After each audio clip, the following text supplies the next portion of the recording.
Stop staring at the flashing numbers on your screen. Stop refreshing the ticker. Stop watching green candles and thinking you understand what's happening. What you see on COMEX right now is not a price. It's a projection, a shadow on a wall, a number generated by a paper system that assumes silver exists in infinite quantity. It doesn't, and the moment you understand that difference, everything changes. Right now, silver in New York is trading in the mid-70s. It looks calm, controlled, manageable. But that calm is artificial, because 5,000 miles away in Asia, the real market is screaming. In Shanghai, where factories don't trade promises but demand atoms, physical silver is changing hands near triple digits. Not someday, not theoretically. Today, that gap is not a normal spread, it's a structural failure. Here is the first hard truth most investors miss. Futures prices are opinions, physical prices are facts. A futures contract assumes delivery can always happen. The Chinese market assumes nothing. Solar manufacturers, EV producers, electronics giants, and ordinary citizens all want the same thing at the same time: metal now. When millions of buyers compete for a finite pile of atoms, the paper price becomes irrelevant. This is where the illusion breaks. A $25 gap between New York and Shanghai isn't just large, it's violent. It creates a vacuum. Metal doesn't argue with ideology or central banks. It flows toward the highest bidder. Every ounce that can move is already moving east. That flow is draining Western vaults faster than most traders realize. What you're watching on your phone is the last calm moment before the system is forced to reconcile fiction with reality. The East has already set the price. The West just hasn't accepted it yet. And when it does, the adjustment will not be slow or polite. It will be abrupt. If this opening already changed how you see the market, type 1 in the comments to let me know you're following the logic, and subscribe to the channel so you don't miss what comes next. To understand why this gap exists, you have to understand the difference between a market built on promises and a market built on necessity. In New York, the silver price is a futures construct. It represents a contract, a bet, a leveraged position that assumes liquidity will always appear when needed. It assumes metal can be summoned on demand. In China, that assumption does not exist. The market there is brutally simple. Factories need silver paste, power systems need contacts, manufacturers need inputs or production stops. When production stops, losses compound by the hour. That reality changes behavior. Nobody in Shenzhen cares about technical indicators or forward guidance. They care about delivery purity and timing. This is why premiums in China have exploded. Official exchange prices lag reality, but dealers, refiners, and middlemen are charging whatever it takes to part with inventory. When immediate delivery approaches $100 an ounce, the message is clear. Supply is gone. Not tight. Gone. A premium of that size signals something far more serious than speculation. It signals famine, and famine markets don't resolve gently. This is also where Western traders get trapped. Banks are structurally short silver at prices far below where physical metal is clearing in Asia. In normal times, arbitrage would close that gap. Buy low, sell high, move metal, pocket the difference. But arbitrage requires metal, not contracts, and the metal is leaving. Every bar exported east is one less bar available to cover a short in the west. The mechanism meant to stabilize the market is now destabilizing it. This creates a feedback loop. Rising Asian prices pull metal out of Western vaults. Falling. Western inventories increase risk for paper shorts. Rising risk forces price adjustment, not by choice, but by necessity. This is not sentiment. This is math under stress. Now let's follow the metal, because metal never lies. When a price gap of this magnitude opens, capital and inventory move with mechanical precision. If you are a global bullion dealer, the decision is not emotional, it is arithmetic. Sell silver in New York at 70-something or ship it east and receive close to 100. Shipping, insurance, logistics barely dent the margin. The profit is so clean it might as well be guaranteed. That is why this isn't speculation, it's extraction. This is what a true arbitrage vacuum looks like. Every available bar in London, Zurich, and New York is quietly being allocated for export. Vaults that once looked full on paper are thinning in reality. The sound you don't hear on financial television is the drain. Inventory doesn't disappear all at once. It leaks, then suddenly collapses. By the time headlines catch up, the shelves are already empty. And when local supply approaches zero, the local price has no freedom left. It must rise, not because traders want it to, but because physics demands it. Price exists to ration scarcity. When scarcity intensifies, price adjusts upward until the flow stops. The New York price cannot remain disconnected indefinitely. It has a mathematical destiny to chase the physical market higher until exporting silver no longer makes sense. This is where many investors misunderstand risk. They think volatility is danger. In reality, the real danger is stability built on false assumptions. A quiet price in the face of disappearing inventory is not safety, it's tension, and tension always resolves violently. This is why the current level is not a ceiling. It's a countdown. Every ounce shipped east tightens the coil. Every day the gap persists, increases the energy stored in the system. When the release comes, it will not be negotiated. It will be enforced. This is where the narrative officially breaks from history. For decades, the West set the price and the rest of the world followed. If silver fell in New York, it fell everywhere. That hierarchy no longer exists. Consumption has replaced speculation as the dominant force, and consumption lives in Asia. China doesn't care about maintaining price stability for traders. It cares about keeping factories running, and the consumer always sets the final price. When an industrial buyer agrees to pay triple digits, that becomes the real benchmark. Not because it's published on a screen, but because a transaction occurred. Paper prices are opinions, transactions are truth. When companies like global electronics manufacturers are willing to pay whatever is necessary to secure supply, the market has spoken. Everything else is commentary. This shift is deeply uncomfortable for Western banks and funds.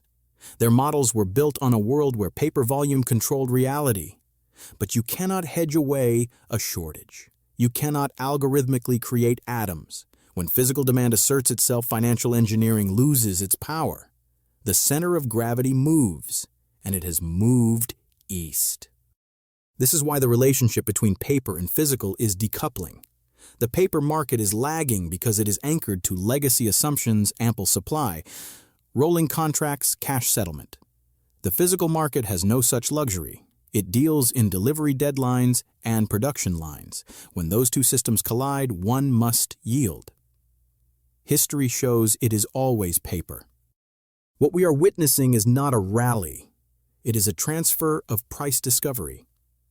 The West is adjusting to a world where it reacts instead of leads. And reaction markets don't move smoothly. They gap, they chase, they panic. Now watch what happens when this reality finally bleeds back into the Western physical market, because this is where denial ends. On a screen, silver still appears to trade calmly in the mid-70s. It looks orderly, predictable. But the moment you step outside the futures market and touch the real world, the illusion collapses. Coins are no longer priced at spot. Bars carry aggressive premiums. Immediate delivery is scarce. The physical market is already repricing in real time, even if the paper market refuses to acknowledge it. This divergence matters more than any chart. Dealers do not price based on narratives or central bank comfort. They price based on replacement cost. If replacing inventory requires paying closer to the Asian price, that cost is passed on instantly. That is why physical silver in the United States is quietly converging with Shanghai. Not because of speculation, but because supply chains are global, and shortages propagate faster than belief systems. At the same time, industrial panic is accelerating beneath the surface. This is not retail excitement. This is inelastic demand, arrow demand asserting dominance. A factory manager doesn't debate whether silver is overbought. He calculates downtime. If a production line stops, losses compound by the minute. Compared to that, paying a higher price for silver is trivial. This is why industrial demand does not chase price, it bulldozes through it. And here's the key shift most investors miss. When industry becomes the marginal buyer, price no longer responds to sentiment. It responds to necessity. Investors may sell into strength. Industry buys into desperation. That desperation lifts the floor relentlessly. Each emergency purchase sets a new reference point higher than the last. What we are seeing now is compression at a dangerous level. Paper prices pinned below reality. Physical prices climbing above it. Inventory thinning on both sides. Compression does not resolve sideways. It never has. It resolves with force speed and very little warning. Now the stress moves to the most fragile point in the system, the banks. For decades, Western banks treated silver as a manageable, engineerable market. They sold paper into rallies, capped price spikes, and trusted that physical supply would always materialize when required. That strategy only works in a world of abundance. We are no longer in that world. Today, banks are staring at screens that show one price in New York and a dramatically higher price in Shanghai, and they are realizing the trade has inverted. Under normal conditions, banks love arbitrage. A price gap is an invitation. Buy the cheap market. Sell the expensive one ship. The asset, close the loop book. The profit, but this time the loop is broken. To arbitrage silver, you need bars, not contracts, and the bars are not there. They were leased, rehypothecated, pledged multiple times. On paper, inventories exist. In reality, vaults are thin, selective, and defensive. Every dollar rise in the physical price functions like a margin call on the short side. Losses are immediate and unavoidable. Positions that looked harmless at 60 become painful at 75 and catastrophic at triple digits. This forces a behavioral shift. Banks stop trying to suppress the market and start trying to survive it. Control gives way to exit. We can see this transition clearly in the structure of the market. When price rises while open interest declines, it means shorts are leaving. Not rotating, leaving. This removes the artificial ceiling that held silver down for years. Without that pressure, price is no longer managed. It is released. This is the inflection point where markets move from orderly to unstable. When the former stabilizers become forced buyers, volatility is not a side effect. It is the correction mechanism itself. This is where the trade earns its most infamous name, the widowmaker.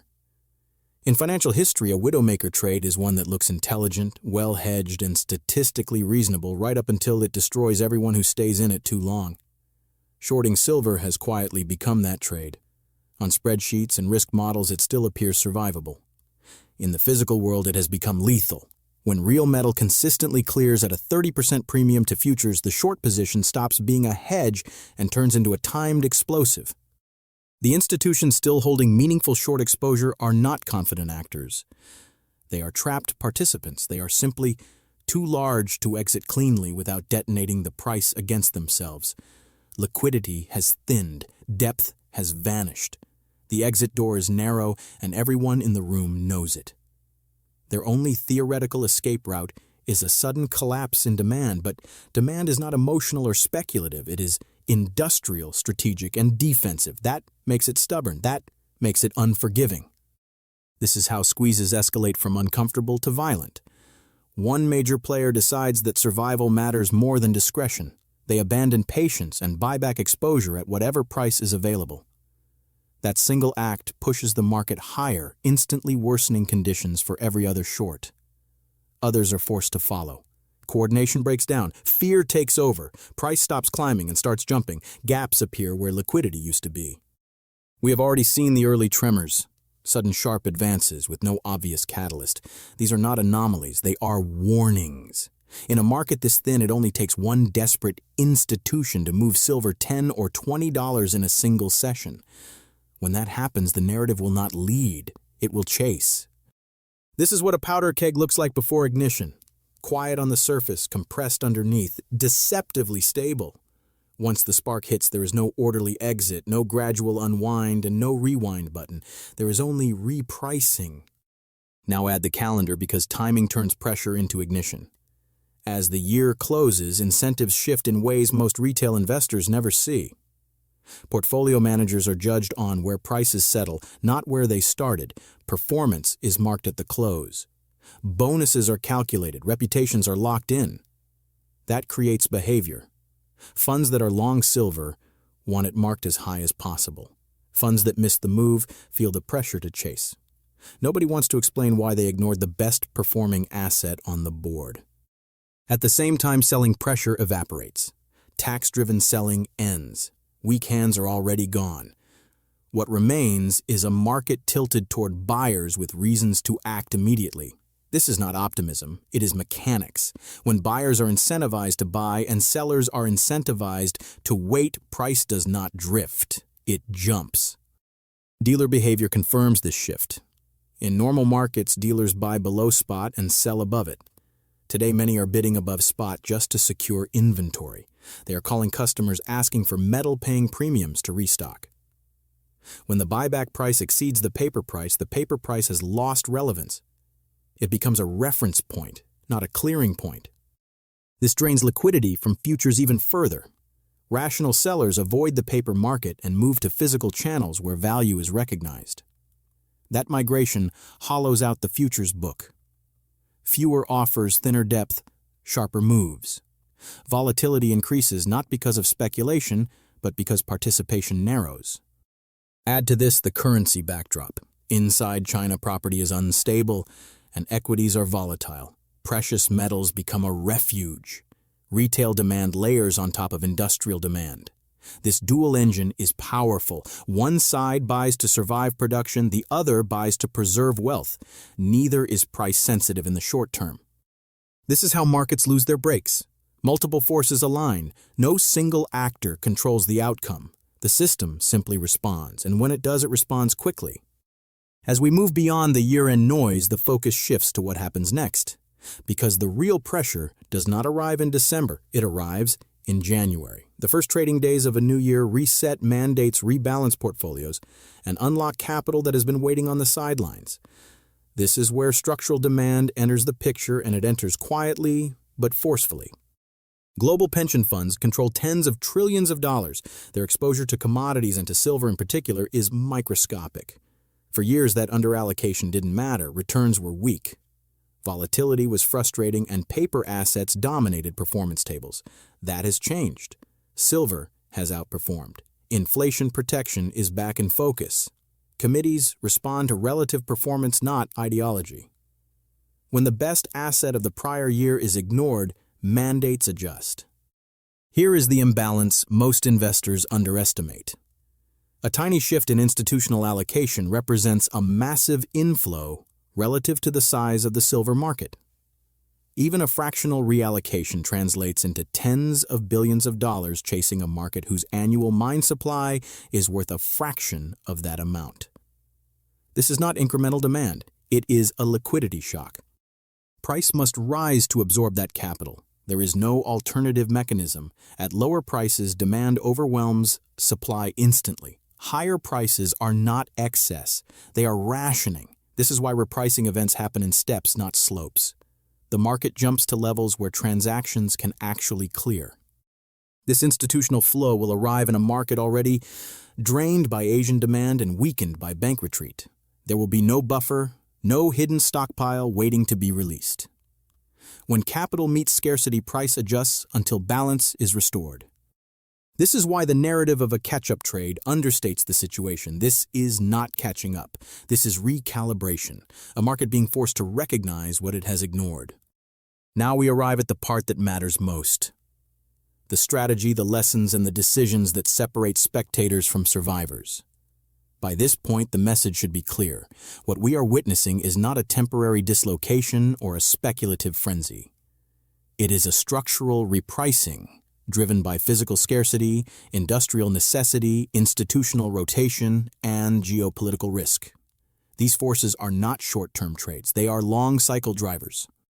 The first lesson is simple, but uncomfortable. Price discovery has moved. Paper no longer leads. Physical demand does. When the consumer of last resort is industry and sovereign-scale capital, price becomes a tool for rationing, not a signal for speculation. Volatility is not the enemy in that environment. Misinterpretation is. The second lesson is patience with purpose. Many investors fail not because they are wrong, but because they exit too early. They see volatility as a reason to sell instead of evidence that the system is adjusting. Strategic assets do not move smoothly. They move in bursts, pauses, and sudden repricing events. Understanding that rhythm is essential. The third lesson is mindset. Selling purely for fiat profit misses the bigger picture. In a world of expanding debt, fragile currencies, and unstable geopolitics, the goal is not just higher numbers. It is purchasing power, resilience, and optionality. Smart capital doesn't rush back into burning structures. It rotates deliberately into strength. Looking forward, the path is clear. Supply is constrained. Demand is layered and inelastic. Institutional capital is waking up. The remaining resistance is psychological, not fundamental. That resistance will not hold indefinitely. If you followed this analysis from start to finish, you are already ahead of the curve. Stay disciplined, stay informed, and most importantly, stay rational when the crowd becomes emotional. If this breakdown helped you see the market more clearly, subscribe to the channel for future deep dives like the video to support the analysis, and comment one if you are positioned and thinking long-term. Share this with someone who still thinks the screen price tells the whole story. The next phase is coming fast.